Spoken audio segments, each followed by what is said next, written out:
रात से ही जो है ये खबरें आना शुरू हुई, बल्कि as a matter of fact जब दिन की रोशनी हुई तो ज़्यादा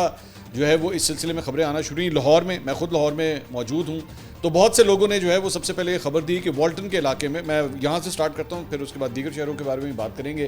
कि जनाब यहाँ पे जो है वो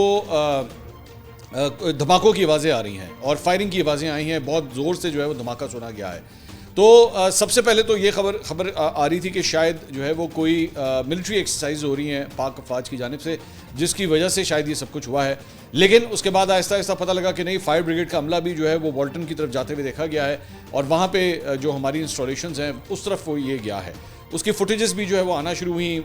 सोशल मीडिया के ऊपर फैलना शुरू हुई और उसके बाद जो है वो जाहिर बात है लोग इंक्विजिटिव हुए, क्योंकि दे कुड सी धुआं उड़ता हुआ दूर से जो है वो नज़र आ रहा था, जिसकी वजह से लोगों में और भी ज़्यादा जो है वो पैनिक फैलना शुरू हुआ। कुछ लोगों ने यहाँ तक कहना शुरू कर दिया कि शायद लाहौर के ऊपर जो है वो भारत ने बाकायदा अटैक कर दिया है, जिसकी वजह से सब कुछ हो रहा है और वॉल्टन डिफेंस और इस गुलबर्ग के जो एरियाज़ हैं यहाँ पे बहुत ज़्यादा जो है वो परेशानी नज़र आना शुरू हुई। इसी तरह दीगर शहरों के अंदर भी, पिंडी में भी फूड स्ट्रीट के अंदर जो है वो एक ड्रोन के बारे में पता लगा कि वो ड्रोन जो है वो